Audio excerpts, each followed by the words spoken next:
happy-go-lucky lang.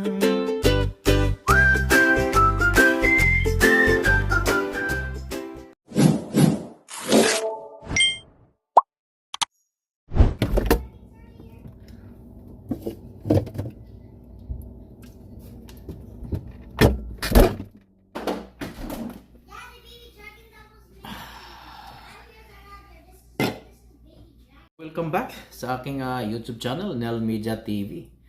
At ngayong araw na to ay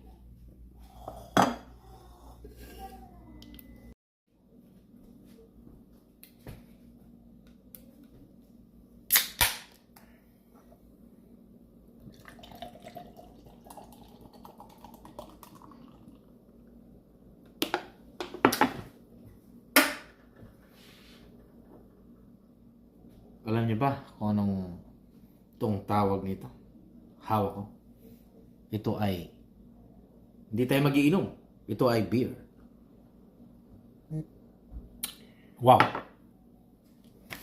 Sarap ng lasa. Biyernes Santo dito.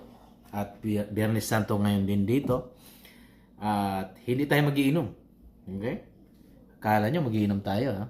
Hindi talaga tayo magiinom. Kundi gagawa tayo. Dahil Biyernes Santo ngayon, bawal tayong kagaya sa kasabihan na bawal magluto ng karne. Okay? So ngayon, ang gagawin natin ay gagawa tayo ng prawn tempura. Buttered tempura with beer. Okay? So tara, umpisahan natin sa ating mga ingredients. Kailangan natin ng flour, cornstarch, isang itlog, isang beer, salt and pepper, at syempre, hindi magpapahuli ang hipon. Ito ang hipon. Hipon ng Cusco yan. Okay. So, ganun lang kadali. Okay. So, umpisahan na natin. Tara.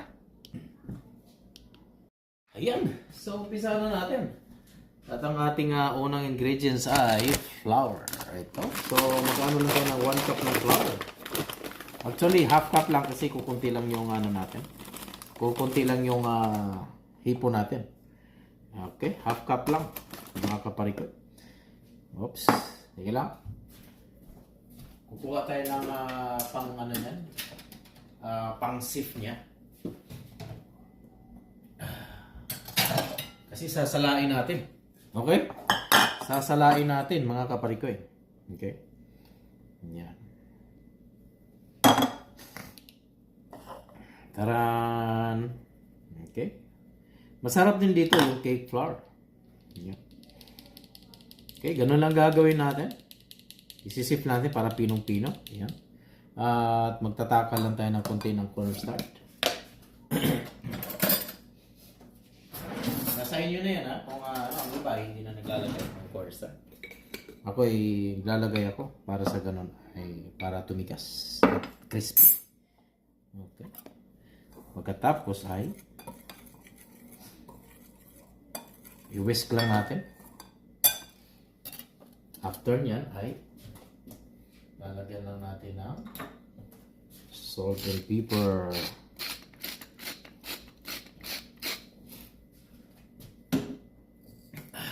So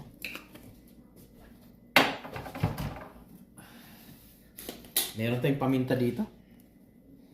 Meron sana tayong miller na pepper miller. Kaso nangyari malalaki ang grano ng aking pepper miller. Okay. So ganun lang kadali ang ating gagawin. At pagkatapos niyan ay lalagyan na natin ng itlog. 1 egg okay lang. Tapos ay bubuhusan natin na. Ayan. So wala na sukat yung beer na yan. Ang consistency lang natin ay kailangan lang ay may pagiging creamy ang consistency. Okay. So, hindi na tayo gagamit ng dito.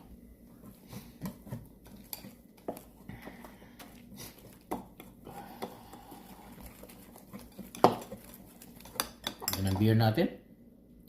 Kala niya talaga, mag-inom ako, ha? Alam nyo kasi, pag yun ang gagamitin yung pang, yung beer sa tempura, ay napakasarap. Pagkatapos, lalagyan natin ng ice yan para lalong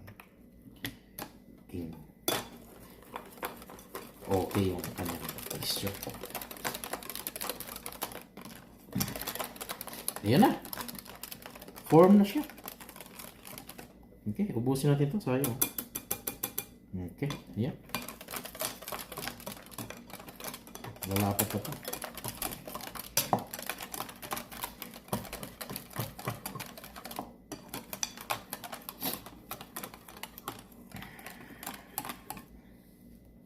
Tara,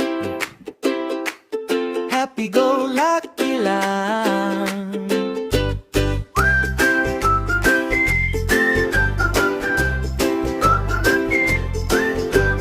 Huwag masyado seryoso.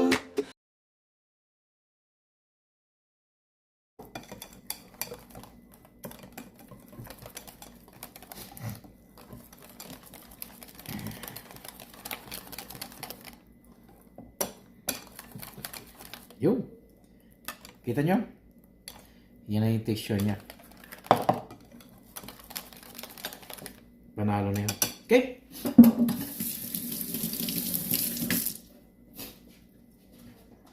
Let's start. Rock and roll.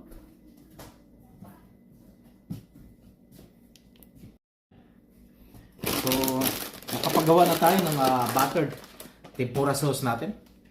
Ayan. Kung mapansin nyo. Ito na yung consistency niya. May pagka-sticky. Okay. So, bali ang content lang o ingredients ng ating ginagawang buttered tempura with beer ay half cup ng flour, 1 egg, 2 cubes na ice, then cornstarch, salt and pepper. Huwag nyo kalimutan. Ayan, ganun lang. Then, kayo nang bahalang mag-chansa sa beer. Okay? Dahil ang beer naman ay malamig na. Kailangan dapat malamig. Mas maganda.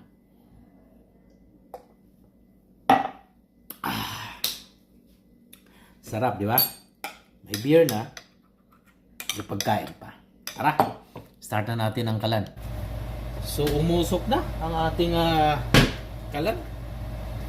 At dadamihan natin ng mantika ito. Kailangan dapat ay deep fried. Yan. Huwag yung tipirin dapat sa mantika. Yan. Then, ito na yung hipo natin. Yan. Okay. So, ito naman ang gagawin natin. Ay ilalagay na natin ito.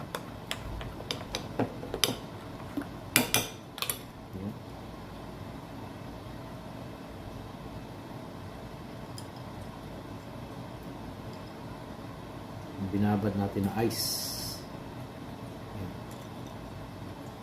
Okay.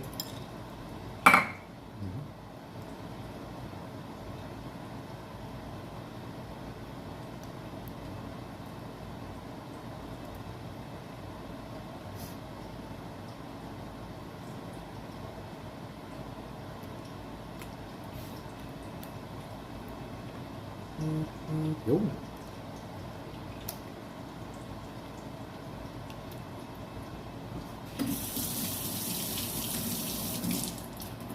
So, habang iniinit natin ang ating mantika, ay sabayan na nating maghugas ng plato. Okay? Ganun lang ako. Sakto yan. Bago sa salang yan. Wala na. Ayan. Ubus din yung mga plato na tambak. At bago siya maluto naman, ay wala nang lahat dito na lahat malinis na. Ganun lang kadali yan. Okay. Tapos yung mga ulo ng hipon at saka yung pinagbalatan ninyo, ang itapon nyo, pakuluan nyo. Kasi gagamitin pa natin yun. Ayan. Kailangan lang kasi ay mainit na mainit yung matika. Yan. Then saka mo hihinaan ngayon pagka baba ng ano. Gawa lang tayo ng ano ng ice. Kasi naubos na.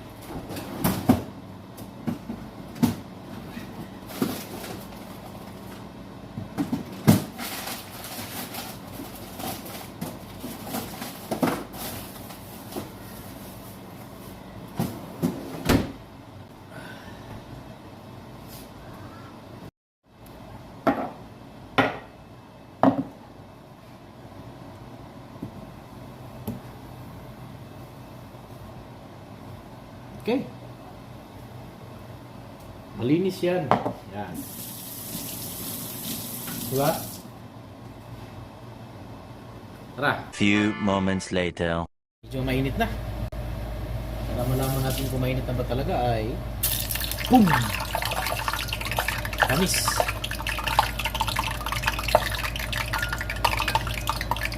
Okay. Let's start na. Yun ang kagandahan yan.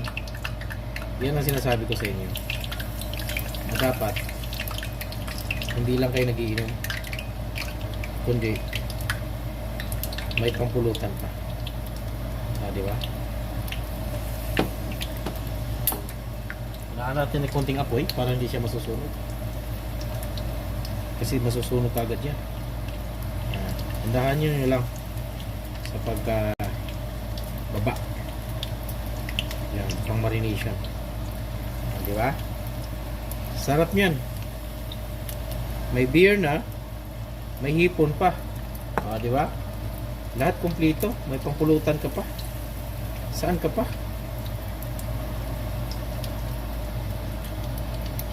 Napakamahal ng tempura. Sa totoo lang.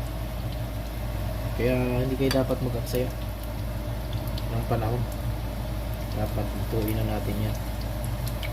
Oops. Ayaw, lumita siya. Nasisira lang.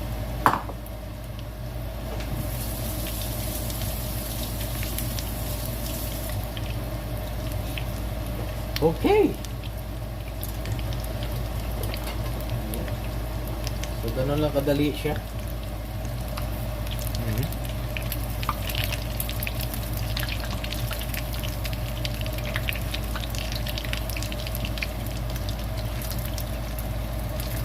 Lumubo siya. Ganyan dapat. Yan. Panalo ito.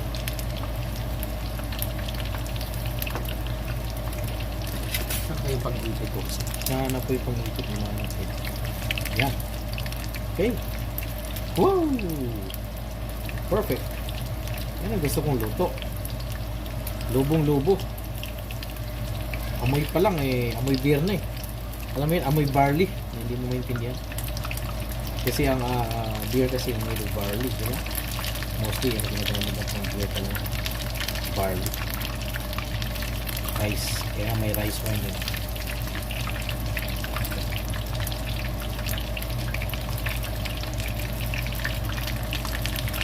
Tapos may plum sauce tayo dyan. Yan ang masarap pang ano na ano ng ating prawn tempura. Plum sauce.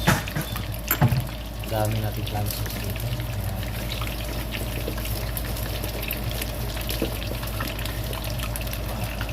Barbecue sauce. Plum sauce. Sarap.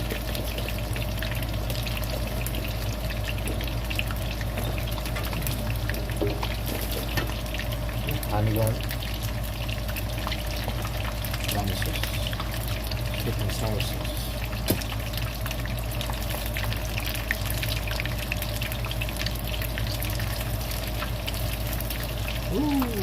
Sarap. Kaya natin magiging brown ang kulay niya. Okay? So, gawa na tayo ng sauce natin. Masarap niyan ay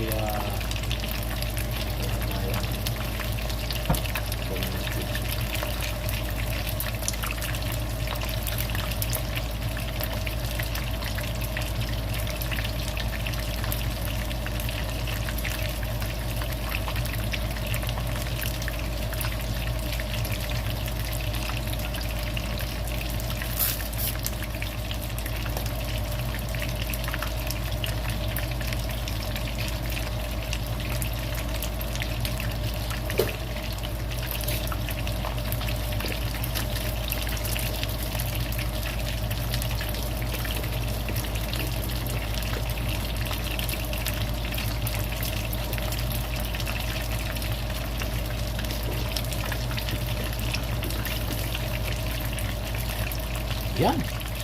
So, malapit na siyang magbo-brown. Okay. Yun. Okay na yan. Brown na siya. Hindi na natin kailangan sunugan pa dahil saglit lang yan, naluluto yan. Yan. Ang taba, mga hipon. Panalo yung hipon.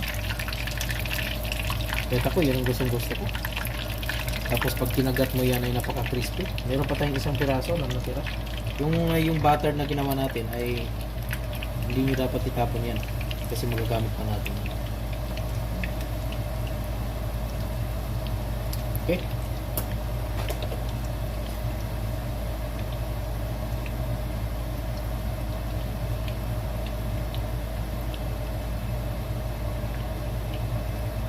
So, wala tayong lang. Yan na. Tapusin natin yung isa. Yan na. So, yan na yung kinalabasan ng ating ginagawa. Yan. So,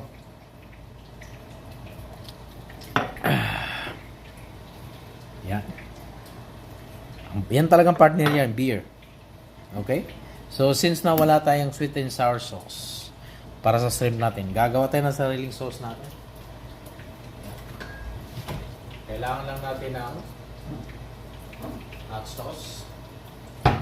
Ito. Kailangan lang natin ng banana ketchup. Okay? Then, mayonnaise.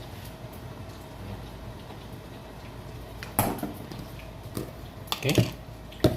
Yan lang kailangan natin. Napakadali lang gumawa ng sauce. Mayonnaise. Para magkaroon tayo ng sweet and sour sauce.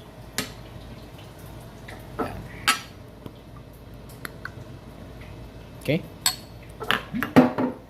Lagyan natin ng hot sauce para manghang.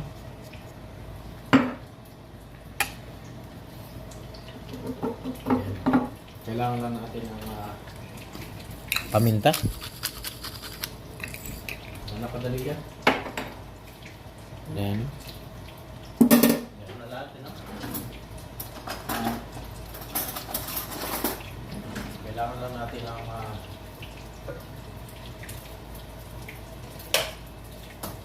stirrer para dyan. Talsik na.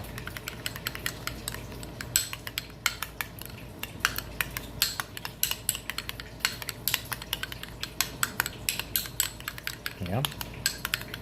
At gusto nyo medyo maanghang pa talaga, ay gamit kayo ng hot sauce talaga para dyan. Napakasarap.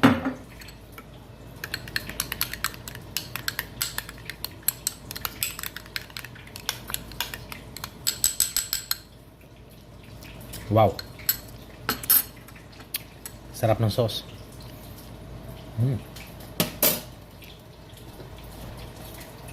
Baka nakalimutan ninyo na meron pa tayong isang pirasong natira dito. At ilagay na natin dito. Ayan. Ang lalaki ng prawn tempura natin. Okay. So, ang kailangan na natin gagawin ay ilagay natin lahat. Napaka-crispy nito mga kaparikoy.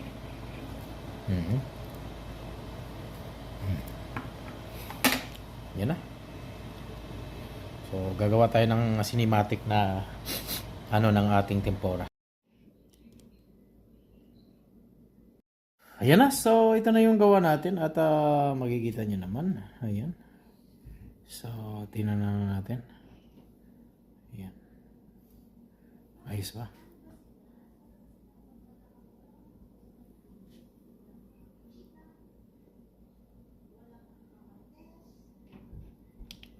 So, tapos na ang ating niloloto. Lahat ng ating niloloto ay perfect. Ayan, nakikita nyo naman. So, ito yung prawn tempura natin. Butter tempura with beer. Okay. So, napapatatagalan natin. Tikiman na. Ayan. So, kailangan na nating magbukas. At maglagay. Okay. So, ayan. So, kwentuhan na lang muna tayo. Okay. At syempre, hindi mawala ang tikiman portion. Okay. So ngayon, dito na tayo sa tikiman portion natin. Okay? So, nakikita nyo naman. Tabang-taba. Kasi malaki nga naman talagang hipo ng Costco. Pinag-anohan natin. Okay? I-dip na natin. Mhm. Mm. Wow. Mm.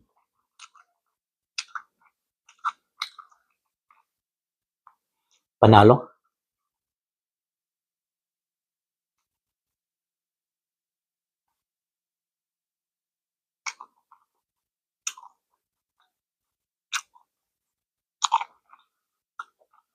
Gusto ko yung pagiging crispy niya. Ganun.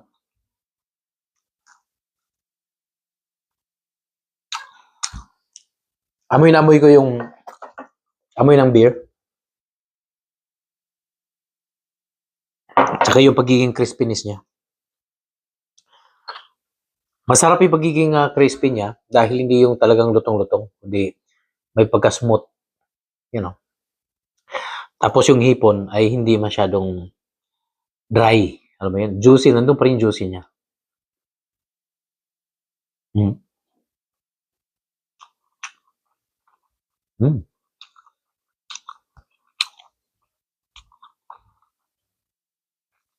Mm.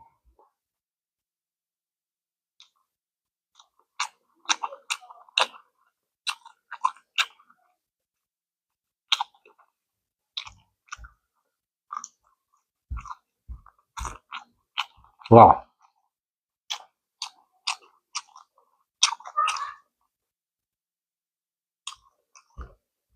Panalo.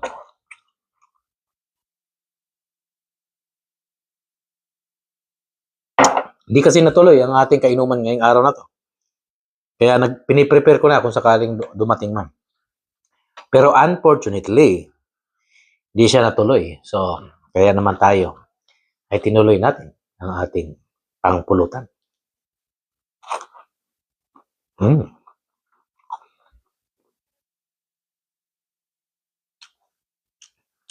Para naman sa ating mga tagapag-supporter dyan, at gusto magluto din ng prawn tempura na may beer.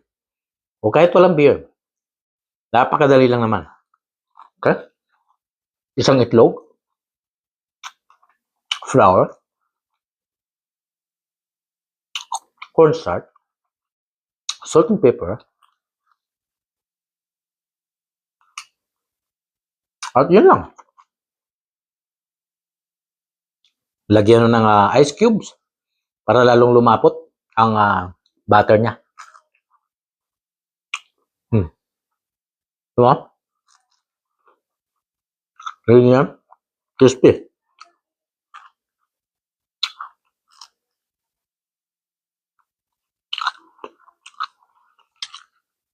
Yan. Biyernes Santo dito. At kaya naman kami ay puro gulay ngayong araw na to. Kanina umaga ay nagutan ako na may labahita ang laman. Then, ito nga. Nagprito kami ng tilapia. Then, salted egg. Yan ang ginawa naming hapunan o tanghalian. Yan. Medyo mapasarap ang ating inuman ngayon. Ayan.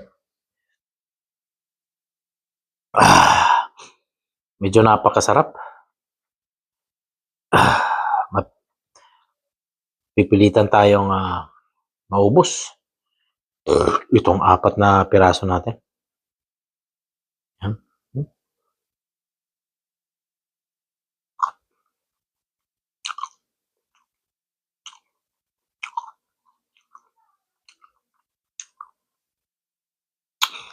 Ang beer kasi ay nagpapawala ng langsa.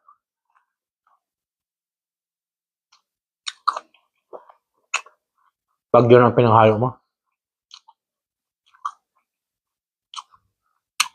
Hindi na ako naglalagay ng breadcrumbs. Mas maganda pa rin sana kung may breadcrumbs. Kaso ayaw ko. Hindi ko masyadong type kasi yung breadcrumbs. Kaya gusto ko yung ganito lang, plain lang.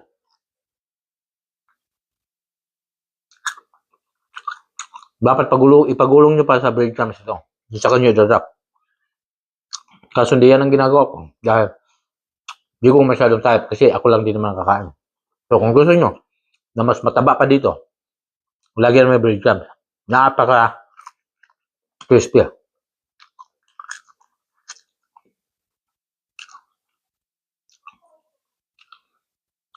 Yun ang ano nyo.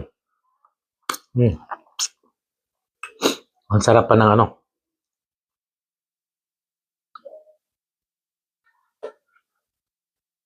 Ayan.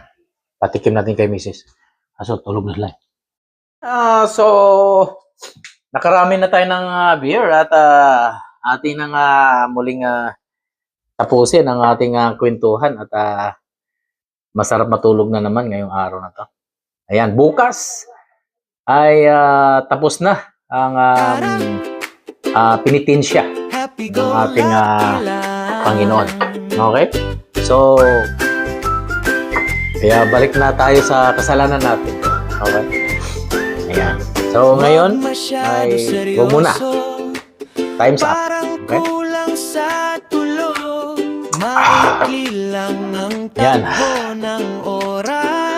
So, sa mga bago sa channel natin, muli nating pasasalamatan ang ating mga supporters.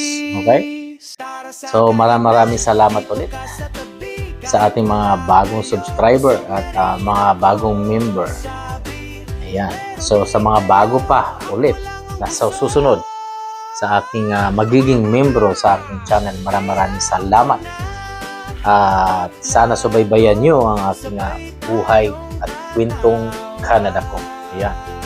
So, yan. Huwag nyo kalimutan mag-share, likes, and hit the notification bell para lagi kayong updated sa mga videos ko. Kaya, huwag kayong mawala lagi. Okay? Para lagi kayong updated, mag-subscribe kayo. Ayan. Ayan. So, tapusin na natin to. Para haba pa. Taabot na naman ng 35 minutes itong video natin. Ayan, maraming salamat ulit sa inyong maraming salamat ulit sa inyong pagsubaybay sa aking mga kwentong Buhay Canada. Kaya dito lang sa Buhay Canada!